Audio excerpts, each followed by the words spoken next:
fourth Friday of Ramadan and the day in which the Islamic Republic of Iran, alongside its proxies and like-minded subsidiaries, mark Ghuzi Jahaniye Quds, Persian for the Global Jerusalem Day. In addition to maintaining a close eye on the Palestinian theater in the Gaza Strip and the West Bank districts of Judea, Samaria, and the Jordan Valley, Israel's security establishment is also maintaining a heightened state of readiness along the northern border. Among other precautionary measures, the IDF deployed additional Iron Dome batteries throughout northern Israel. Meanwhile, yesterday in the Lebanese capital Beirut, leaders of the so-called Axis of Resistance, which operate under Iran's umbrella, held a summit ahead of the Global Jerusalem Day, during which deliberations ensued on their common efforts to destroy Israel.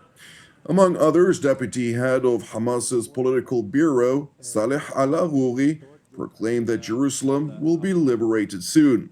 The Hamas leader, who is regarded to be the mastermind behind his terror organization's deepening entrenchment in Lebanon, as well as the latest rocket fire that was directed at Israel, also seized the opportunity to praise the Islamic Republic of Iran for openly calling for the annihilation of the Jewish state. It is worth noting that similarly to the other leaders who attended the summit, al-Arouri devoted an extensive portion of his speech to Israel's internal strife, in which he contended that the divisions within Israeli society reached unprecedented levels that would expedite its demise. It is further important to highlight that these wide-ranging sentiments among Israel's enemies, which are rooted on wishful thinking, were repeatedly cited by the supreme leader of the Islamic Republic of Iran, Ayatollah Ali Khamenei, who just last week reiterated his belief that the destruction of Israel would be expedited due to its internal strife, citing wide-scale anti-reform protests as evidence to his assertion. دو قطبی شدیدی در سرتاسر رژیم جعلی وجود داره. الان ملاحظه کنید بحث فلسطینی ها جداست، تو خودشون دو قطبی است. این تظاهرات 100,000 نفری و 200,000 نفری و بیشتر در تل‌آویو و در شهرهای مختلف دیگه نشانه ای. حالا 4 تا موشک هم ممکنه به یه جایی بزنه، اینا جبران نمیکنه اون قضیه رو. دچار ضعف تزلزل به معنای واقعی کلمه تزلزل سیاسی است. Ayatollah Khamenei went on to twist statements by former leaders here in Israel who warned of detrimental consequences to Israel if the reform of the judiciary were to be passed, insisting that it was further proof of Israel's imminent demise.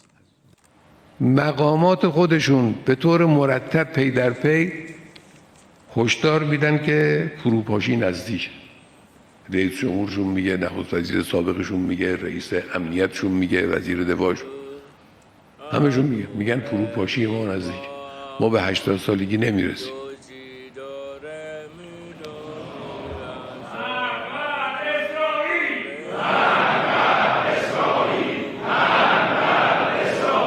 ما گفتیم 20 سالگی و 25 سالگی رو نمیبینید، خودشون عجله کردن زودتر میخوان.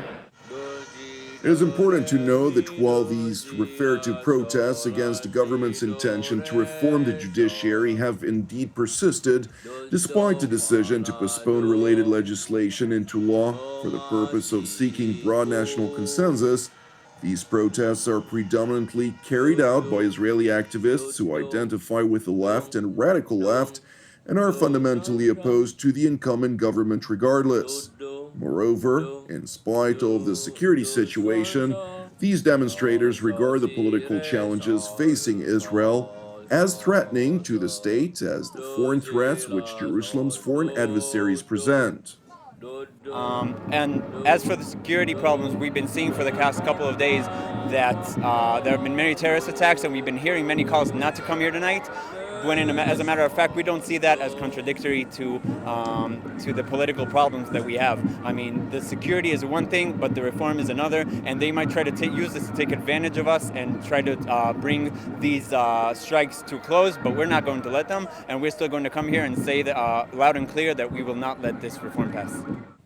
Meanwhile, in the central Israeli city of Hadera, Prime Minister Benjamin Netanyahu attended a Mimuna celebration of the Jewish Moroccan community, which is marked the day after the Passover holiday each year, during which he seized the opportunity to proclaim that Israel would overwhelm its enemies, as it has done with God's help throughout the history of the Jewish people. בכל דור ודור עומדים עלינו, ובכל דור ודור, בכל דור ודור, אנחנו יכולים להם.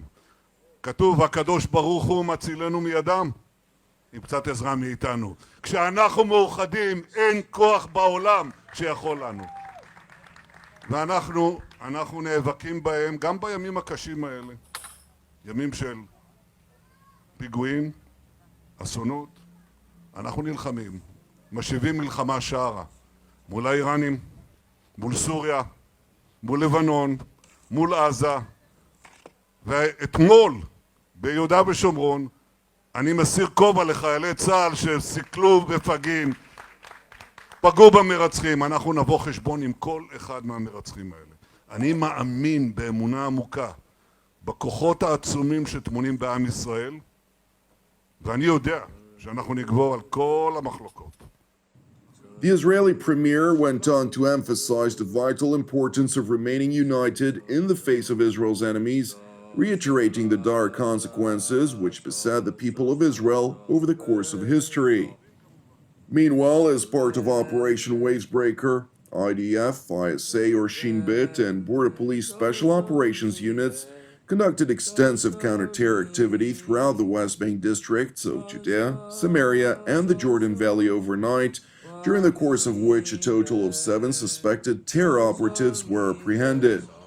Moreover, during the course of this operational activity, IDF troops engaged in a number of exchanges of fire with local Palestinian militants.